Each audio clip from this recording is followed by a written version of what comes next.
Hello everyone, I am Simran. I am a student health sanitary inspector from Saraswati ITI Dwarka. आज मैं आपको health sanitary inspector के chapter second food nutrients के बारे में बताऊंगी। जैसे कि आप जानते हैं, भोजन के बिना मनुष्य नहीं रह सकता और अगर हमें पौष्टिक आहार नहीं मिलता तो हम बीमार पड़ सकते हैं। इस अध्याय में हम भोजन के पौष्टिक तत्वों के बारे में पढ़ेंगे। पौष्टिक तत्व वो होते हैं जो भोजन के पोषक को बताता है। भोजन में पौष्टिक तत्व 6 प्रकार के होते हैं: protein, carbohydrate, fat, vitamin, minerals और वाटर। हमारे शरीर में 63% पानी, 70% प्रोटीन, 12% वसा और 7% खनिज, 1% कार्बोहाइड्रेट पाया जाता है। प्रोटीन, वसा और कार्बोहाइड्रेट ज़्यादा मात्रा में लेना चाहिए, इसलिए इसे मैक्रोन्यूट्रिएंट कहते हैं। विटामिन और मिनरल्स हमें थोड़ी कम मात्रा में लेनी चाहिए, इसलिए इसको मैक्रोन्यूट्रिएंट कहते हैं। हम पहले ज़्यादा लेने वाले पौष्टिक तत्व समझते हैं। प्रोटीन यूनानी भाषा का शब्द है जिसका अर्थ है प्रमुख, मतलब प्राइमरी। प्रोटीन भोजन की आवश्यकता होता है। यह कार्बन, हाइड्रोजन, ऑक्सीजन, नाइट्रोजन और सल्फर का यौगिक है। मैं आपको बता दूं कि केवल प्रोटीन ही नाइट्रोजन का मिश्रण है। प्रोटीन का काम, ये हमारे शरीर की वृद्धि और विकास के लिए आवश्यक है। ये शरीर के तंतुओं को निर्माण और तोड़-मोड़ व मरम्मत के लिए आवश्यक है। हमारे शरीर में कार्बोहाइड्रेट कम होने पर ऊर्जा भी प्रदान करती है। प्रोटीन के स्रोत हम जीव जगत और वनस्पति जगत दोनों में मिलते हैं। जीव जगत में हम अंडा, मीट, मछली, कलेजी का सेवन कर सकते हैं और वनस्पति जगत में सोयाबीन, बादाम, मूंगफली, दालें, चावल, गेहूं का सेवन कर सकते हैं। प्रोटीन की दैनिक आवश्यकता, हर एक व्यक्ति को प्रोटीन की आवश्यकता भार के अनुसार प्रोटीन दिया जाता है। जितना उनका वज़न होगा उतना ही प्रोटीन उन्हें देंगे। जैसे मान लेते हैं एक व्यक्ति का वज़न 50 केजी है तो हम उसे एक दिन में 50 केजी ही प्रोटीन देंगे। लेकिन जो गर्भवती महिला होती है उन्हें 15 ग्राम प्रोटीन ज़्यादा लेना होता है और दूध पिलाने वाली माता को 20+25 ग्राम ज़्यादा लेना प्रोटीन होगा। अगर हम प्रोटीन नहीं लेंगे तो हमें मेंटल डिहाइड्रेशन रोग हो जाता है और बच्चों को मरासमस और क्वाशियकर रोग हो जाता है। अब हम पढ़ेंगे कार्बोहाइड्रेट। कार्बोहाइड्रेट कार्बन, हाइड्रोजन और ऑक्सीजन का यौगिक है। इसमें हाइड्रोजन और ऑक्सीजन का अनुपात 2:1 है। इसका काम शरीर के लिए ऊर्जा उत्पन्न करना है। कार्बोहाइड्रेट ऊर्जा का सबसे सस्ता स्रोत है। कार्बोहाइड्रेट सेल्यूलोज के रूप में पौधों और स्टार्च के रूप में अनाज में पाया जाता है। कार्बोहाइड्रेट मीठी चीज़ों में ज़्यादा पाया जाता है। कार्बोहाइड्रेट के स्रोत है चीनी, गुड़, शहद, रेशेदार सब्जियां, शकरकंदी, केले आदि में पाया जाता है। कार्बोहाइड्रेट का कार्य, ये शरीर में गर्मी और शक्ति प्रदान करते हैं। कार्बोहाइड्रेट बड़ी आंत में विटामिन बी कॉम्प्लेक्स का निर्माण करता है। ये चिकनाई में ऑक्सीडेंट क्रिया के लिए आवश्यक है। कार्बोहाइड्रेट की कमी से कारण चेहरे पर झुर्रियाँ पड़ने लगती है। अगर इससे कीटोसिस का रोग लग जाता है। कार्बोहाइड्रेट की अधिकता से कब्ज की मात्रा अधिक हो जाती है, ओबेसिटी हो जाती है और डायबिटीज़ भी हो जाता है। अब हम पढ़ेंगे फैट्स। वसा भी एक ऊर्जा का पोषक तत्व है। यह कार्बन, हाइड्रोजन और ऑक्सीजन का यौगिक है। यह फैटी एसिड और अल्कोहल से बने होते हैं। फैट 2 प्रकार के होते हैं। पहला संतुलित फैट्स जो पशुओं से प्राप्त होता है, दूसरा असंतुलित फैट्स जो वेजिटेबल ऑयल से प्राप्त होता है। इसका रासायनिक रूप ट्राइग्लिसराइड्स है। इसके आवश्यक फैटी अम्ल है लिनोलोइक और एल्गिडोनिक। वसा के स्रोत घी, मक्खन, बादाम, मूंगफली, नारियल, पनीर आदि है। इसकी दैनिक आवश्यकता निश्चित नहीं है, पर हम 15 से 20% चिकनाई से प्राप्त कर सकते हैं। फैट के कार्य ये है डी को पचाने में सहायक करता है। यह शरीर के अंगों को सुरक्षा प्रदान करता है। यह हमारे शरीर का तापमान नियंत्रण करता है। वसा की कमी से हमारे त्वचा शुष्क होने लगती है और इससे प्राइनोडर्मा नामक रोग हो सकता है। वसा की अधिकता से हमें एथेरोस्क्लेरोसिस नामक का रोग लग सकता है और इससे अधिक प्रयोग में ओबेसिटी मतलब मोटापा बढ़ सकता है। अब हम पढ़ेंगे कम मात्रा में लेने वाले पौष्टिक तत्व, विटामिन और मिनरल्स। पहले पढ़ते हैं हम विटामिन। विटामिन लैटिन भाषा का शब्द है जिसका अर्थ है बीटा, जिंदगी। विटामिन 6 प्रकार के होते हैं। Vitamin A, B, C, D, E, K. Vitamin A, T, ई, के चिकनाई में घुलनशील होते हैं और विटामिन बी और सी पानी में घुलनशील होते हैं। विटामिन ए का साइंटिफिक नाम है रेटिनॉल।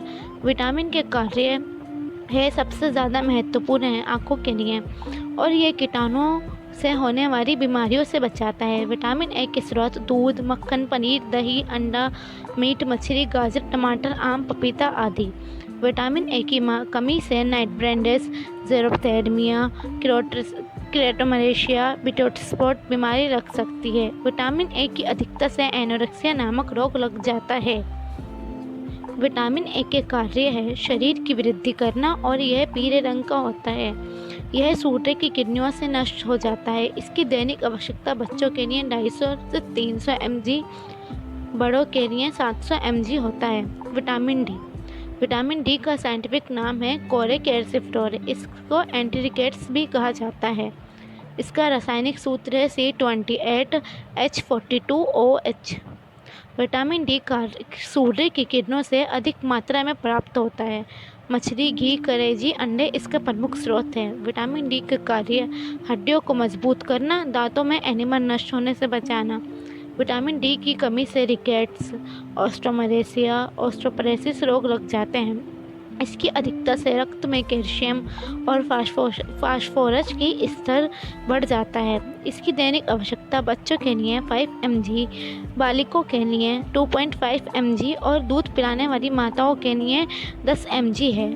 विटामिन ई का साइंटिफिक नाम है टोकोफेरोल। इसको एंटी स्टेरिटी भी कहते हैं। यह संतानवर्ती के लिए आवश्यक है। इसकी कमी से स्टेरिटी मतलब बांझपन होता है। इसके मुख्य स्रोत है व्हीट जर्म, अचार, अंकुरित चने, मटर, हरी पत्तेदार सब्जियां आदि। इसकी दैनिक आवश्यकता है 15 से 20 mg। विटामिन के इसका साइंटिफिक नाम है कोगुलेशन ऑफ ब्लड। इसे खून जमाने वाला विटामिन कहा जाता है। इसके मुख्य कार्य है चोट या हादसे में बहता रक्त रोकना। इसकी दैनिक आवश्यकता है 5 mg। इसकी कमी से हेमरेज रोग हो जाता है। प्रीमैच्योर बच्चों में विटामिन के का निर्माण पूरी तरह से नहीं होता है। अब हम पढ़ेंगे पानी में घुलनशील विटामिन। यह 2 विटामिन होते हैं, vitamin B and C. Vitamin B का बी कॉम्प्लेक्स के नाम से जाना जाता है। इसके निम्नलिखित प्रकार है vitamin B1, vitamin B2, vitamin B3, vitamin B6, vitamin B7, vitamin B9 and vitamin B12। Vitamin B1 का नाम थायमिन है। यह भूख और कार्बोहाइड्रेट का पाचन करते हैं। इसकी कमी से बेरी रोग हो जाता है। इसकी दैनिक आवश्यकता 0.05 mg है। विटामिन B2 रिबोफ्लोविन, यह टिश्यू के ऑक्सीकरण के लिए है। इसको होने वाला रोग सिरोसिस है। इसकी दैनिक आवश्यकता 0.6 mg है। विटामिन B3 नाइसिन, यह विटामिन, प्रोटीन, वसा, कार्बोहाइड्रेट का पाचन करता है। इसकी कमी से होने वाली बीमारी प्लेगरा है। इसकी दैनिक आवश्यकता 6.6 mg है। विटामिन B6 पेरिडॉक्सिन, ये दिमाग के अमीनो एसिड निर्माण प्रक्रिया के लिए आवश्यक है। इसकी कमी से ग्रोथ रिहाइड्रेशन, नेर्वो डेगुलेशन रोग लग जाता है। विटामिन B7 बायोटीन, इसकी कमी से हेयर फॉल होने लगता है। विटामिन B9 फोलिक एसिड, यह DNA के लिए आवश्यक होता है। इसकी कमी से अनीमिया हो जाता है। विटामिन B12 साइनोकोबालामिन, इसकी कमी से पेरोनोक्सिन एनीमिया हो जाता है। अब हम आते हैं विटामिन सी पर। विटामिन सी का साइंटिफिक नाम एस्कोर्बिक एसिड है। इसे सेवात्मिक एसिड, एंटी स्कोर्बुटिक एसिड भी कहा जाता है। यह कोलेजन की मजबूती एवं उसका निर्माण करता है। इसका रासायनिक सूत्र C6H8O6 है। यह तापमान रोशनी में नष्ट हो जाता है। इसके कार्य इसको ऊतकों का निर्माण और मरम्मत के लिए आवश्यक है। यह आयरन का पाचन प्रक्रिया के लिए आवश्यकता है। इसके स्रोत हैं आंवला, अमरूद, नींबू, फल, बंद गोभी, खट्टे पदार्थ में पाया जाता है। इसकी कमी से स्कर्वी रोग हो जाता है। अब हम पढ़ेंगे मिनरल्स पहाड़ी क्षेत्र और चट्टानों में पाया जाता है। वर्षा के पानी इनको बहाकर मैदानी इलाकों में ले आते हैं। मिनरल्स 24 प्रकार के होते हैं। ज़्यादा लेने वाले मिनरल्स है कैल्शियम, फास्फोरस, सोडियम, पोटेशियम और मैग्नीशियम। कम लेने वाले मिनरल्स है आयरन, आयोडीन, फ्लोरीन, जिंक, तांबा। पहले हम ज़्यादा लेने वाले मिनरल्स समझते हैं। कैल्शियम, यह प्रमुख खनिज पदार्थ है। सबसे ज़्यादा भाग 99% इसका हड्डियों में पाया जाता है। कैल्शियम हड्डियां बनाने के लिए काम करता है। इसके स्रोत है दूध और इससे बने पदार्थ, हरी पत्तेदार सब्जियां, मछली, सीताफल आदि। इसकी कमी से रिकेट्स, ऑस्टोमलेशिया, ऑस्टोपोरोसिस रोग लग जाता है। इसकी अधिकता से हाइपर कैल्शियम रोग लग जाता है। दूसरा है फास्फोरस, यह भी हड्डियों और दांतों के निर्माण के लिए आवश्यक है। इसकी दैनिक आवश्यकता 400 से 700 ग्राम है। फास्फोरस के स्रोत है खोया, दही, रस्सी, पालक, बादाम आदि। इसकी कमी से हड्डियां और दांत प्रभावित होते हैं। फास्फोरस छोटी आंत में शोषित होता है। सोडियम, यह शरीर की सभी अंशों में होता है। इसकी दैनिक आवश्यकता है 10 से 15 ग्राम प्रतिदिन। इसकी कमी से डिहाइड्रेशन हो जाता है। इसके स्रोत हैं खाने वाले साधारण नमक, गाजर, मूली, चुकंदर, गोभी, दालें आदि। इसकी अधिकता से ओडिमा हो जाता है। पोटेशियम, यह सभी खाने वाले चीज़ों में प्राप्त होता है। इसकी दैनिक आवश्यकता है 1000 से 2000 mg। इसकी कमी से हाइपोपोटेशियमिया रोग लग जाता है। इसके स्रोत हैं चाय, कॉफ़ी, मसाले, चीनी, सोयाबीन आदि। मैग्नीशियम, यह हड्डियां और शरीर के कोशिकाओं में होता है। इसकी दैनिक आवश्यकता 200 से 300 mg है।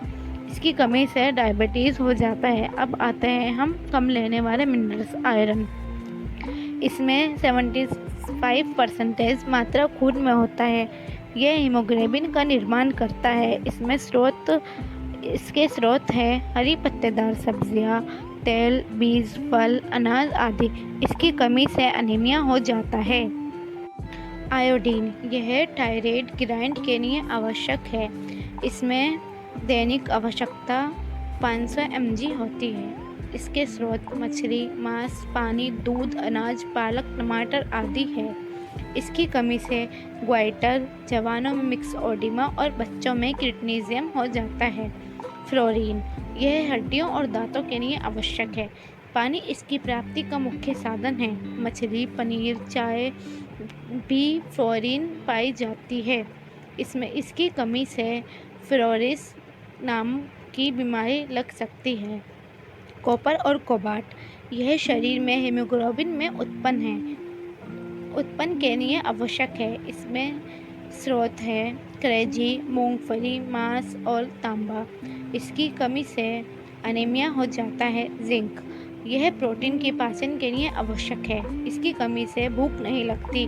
इस अध्याय में बस इतना ही बताया गया है। उम्मीद है शायद समझ आए आप सबको। Thank you.